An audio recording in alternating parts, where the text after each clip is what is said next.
Hello, everyone, and welcome to the Jeffrey Epstein Show. I'm your host, Bobbycapucci, and this is a morning update. We know that there are a lot more victims of Jeffrey Epstein, Ghislaine Maxwell, and their criminal enterprise than the ones that we have heard of so far. There are literally thousands of girls that could have been caught up in this man's web, in this man's disgusting grasp. His abuse goes all the way back to the 70s, folks. Think about that for a minute, and think about how long this reign of terror went on, when it could have all easily been stopped if they would have just listened to what Maria Farmer had to say, to what Maria Farmer reported to the FBI and the police.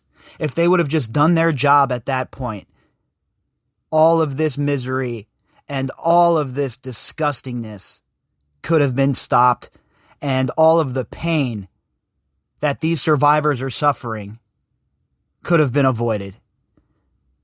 But instead, the FBI ignored it, the police ignored it, and Jeffrey Epstein and Ghislaine Maxwell continued their decades-long pattern of abusing the most vulnerable amongst us.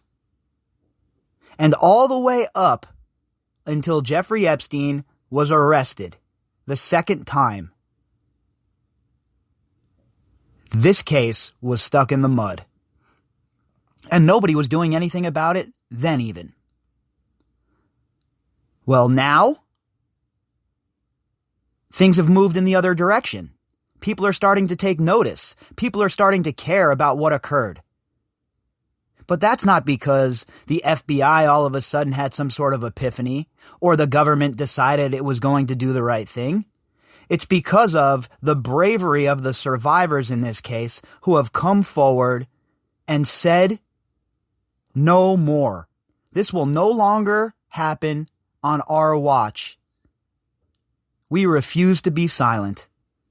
And ever since that occurred, and ever since they pulled the end around on the legacy media and went directly to you, the people, this case has completely turned. And I think it's going to continue to turn with the extreme amount of pressure that the public is putting on the prosecutors to bring justice to a group of women who have been denied justice for far too long. And even today, after Epstein's death, after Maxwell's arrest, we're having more girls come forward and talk about their experiences at the hands of Jeffrey Epstein, about the abuse they suffered. One of them when she was 11 years old. And you mean to tell me all of these people that were hanging out with Jeffrey Epstein, from Trump to Clinton to Bill Gates, you name it, had no idea what he was? I'm sorry, folks, but I have a very hard time believing that some of the most intelligent people in the world, according to them, had no idea that Jeffrey Epstein had these disgusting proclivities. I'm not buying it. And as you'll hear in our article today, this went back all the way into the 70s. So I would really expect the legacy media to begin to turn the pressure up, to begin to turn the heat up, and to start asking, as Nancy Pelosi's daughter would say, some of their faves some hard questions. Our article today is from the Daily Beast. The author is Pilar Melendez. Headline: New Jeffrey Epstein survivors, including 11-year-old girl, come forward in lawsuit. And I know I've said this several times throughout the podcast, but the Daily Beast has done just a really good job of covering this Jeffrey Epstein case. I mean, a very, very good job. They've been all over it. They've done a very fair job reporting. They have made sure that they haven't reported this case biasedly, and that they have really dug in. And that's what you have to ask for, and all you can ask for from an outlet, right? And it would be nice if some of the other legacy outlets who have even more resources than the Daily Beast would have shown this much interest and would have cared this much about what's going on. But I would like to just make sure that we recognize the contributions of the Daily Beast and their staff and all that they have done to bring light to this story. A Florida woman who alleges Jeffrey Epstein sexually assaulted her when she was 11 years old is among 9 accusers who have filed a new lawsuit against the millionaire pedophile's estate. These articles are always the most uncomfortable for me to read. I hate reading these articles that detail the abuse that these girls suffered. I feel like I need to take a bath in bleach after we're done with these articles, but I also believe that it's important to add them to the catalog so that we can truly see the depths of the deranged madness and disgustingness that occurred. The lawsuit filed Thursday in Manhattan Supreme Court alleges Epstein sexually abused them from as early as 1978. Far earlier than Epstein's previously known instances of abuse, and continued until 2004. Well, we've talked about Epstein abusing girls in the 70s previously here on the podcast, and I was always pretty sure that a man like this was abusing girls his whole life. This isn't the sort of thing you can turn on or turn off. When you have this kind of this sort of deficiency in your brain, in your thought pattern, this isn't something that comes on and goes off or comes and goes away. This is something that he has all the time, 24 hours a day, 7 days a week, 365 days a year. Jeffrey Epstein was a predator. And it wasn't something that just started after the 70s. This is a man who I would not be shocked if he was abusing people even before this. 5 women in the lawsuit claim they were underage when they were abused, including a Tennessee woman who says she was 13 when the financier, pedophile, raped her multiple times. The other 4 women in the lawsuit were over 18. They were part of a massive sex trafficking network run by Epstein for him and his wealthy and powerful friends, it claims. Folks, again, how much more evidence do we need that this is a RICO case? These girls are coming out and saying they were being trafficked by the enterprise, the network. That's not just one man. That is multiple people acting in coordination to commit crimes. And that is exactly what we have here. If the R. Kelly case is a RICO case, and Nexium is a RICO case, then this case most assuredly fits the bill. And also here, just because these girls were over 18, some of these girls, that doesn't lessen what occurred.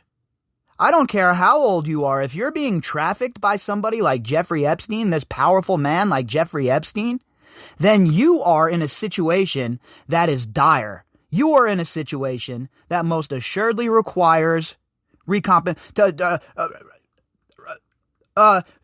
most assuredly requires you to be compensated.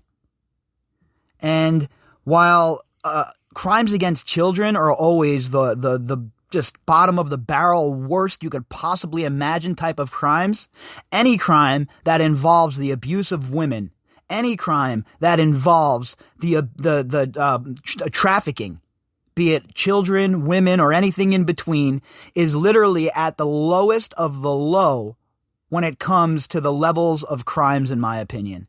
And the fact that these girls were over 18 doesn't matter to me. They were trafficked, they were abused by Jeffrey Epstein, and they most assuredly deserve justice. The 9 plaintiffs come forward to stand up for themselves and others after they were sexually abused and assaulted by Epstein. The lawsuit says some were raped by Epstein repeatedly. And we know that that was an Epstein move. He liked to see the girls multiple times if they made them happy. If they gave him, quote unquote, good massages, he would call them back, right? So it fits well with his typical MO of multiple abuse on the same person.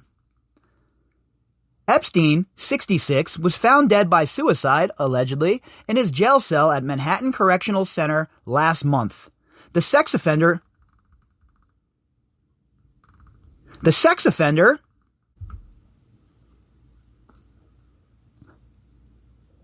The sex offender was awaiting trial on sex trafficking charges for allegedly abusing dozens of underage girls over 2 decades beginning in the 1990s. And they made an error in the article here. It says, by suicide in his jail cell at Manhattan Correction Center last month. Obviously, we know that's not the case. So that's why I just stumbled right there. I was trying to reread that as we were going over it. And remember, I don't read these articles before we go over them. I read them all cold. That way we have, you have my visceral reaction. So every now and then there'll be something like that comes up in the middle of an article and I'll do a bit of stumbling. But it was just obviously a typo here.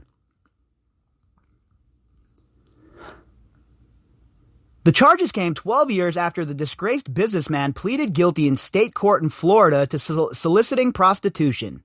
He was sentenced to 18 months behind bars in a widely criticized plea deal and served 13 months before he was released. Look, the whole entire plea deal is an absolute garbage bin full of fire. It was one of the most draconian plea deals I have ever seen in my life.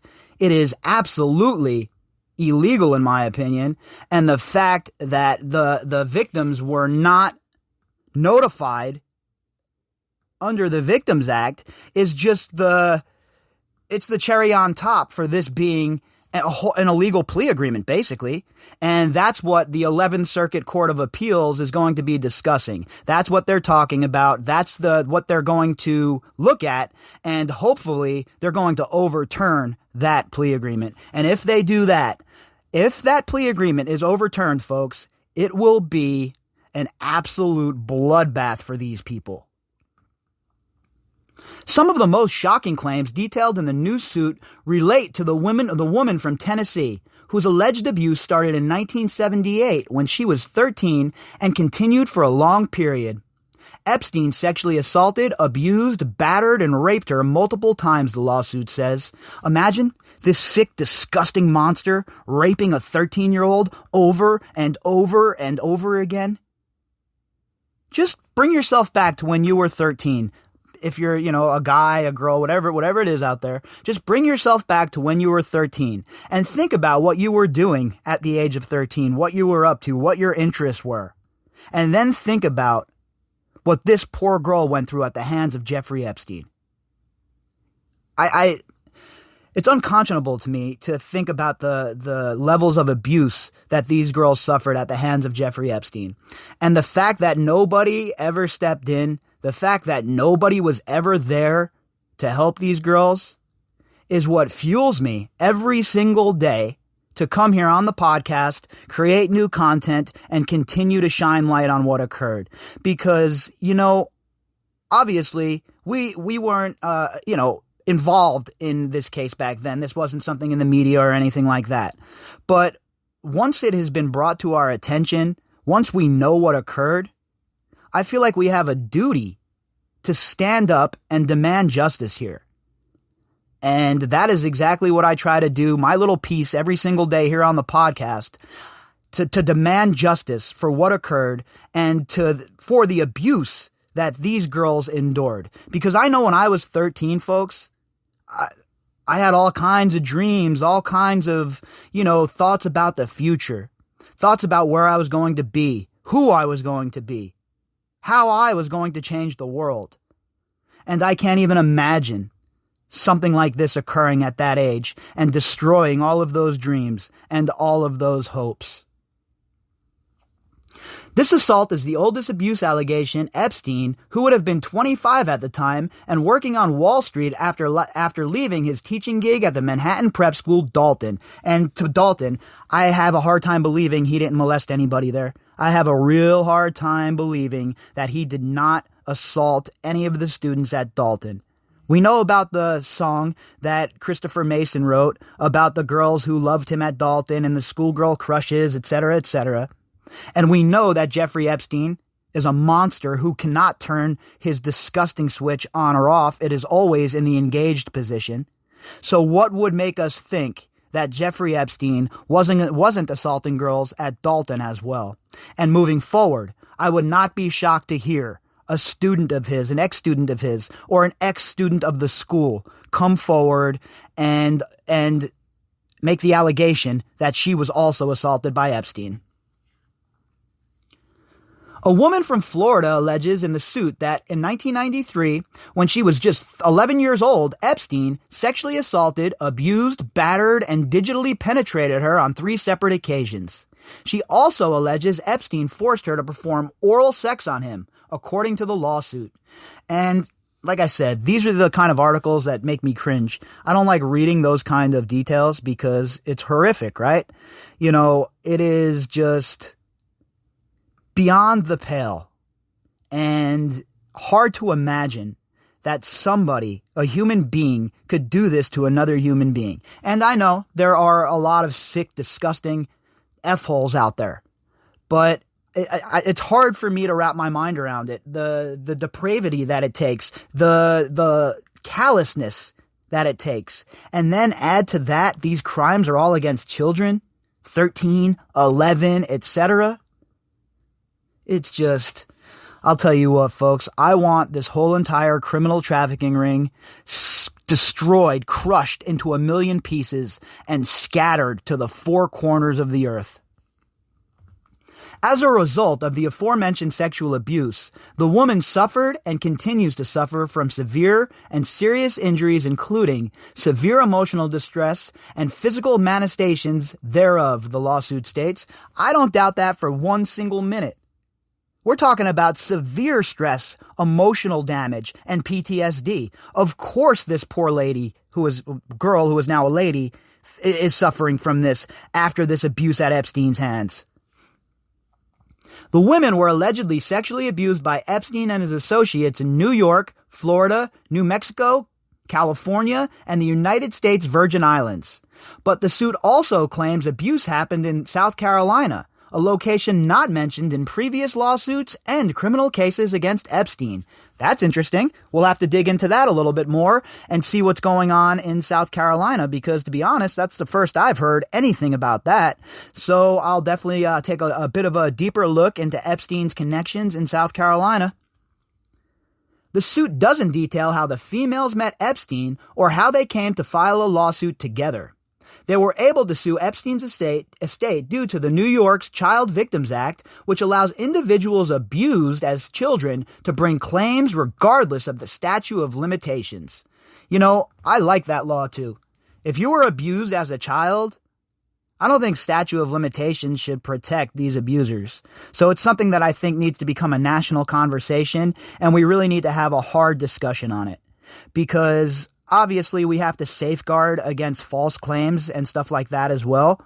But when there is an overwhelming amount of evidence like this, and it's obviously a trafficking ring that was occurring, it's something that needs to be looked at very, very, very carefully. Because I don't think that these abusers should be able to just slip off and get away with their crimes because the clock runs out on them, right?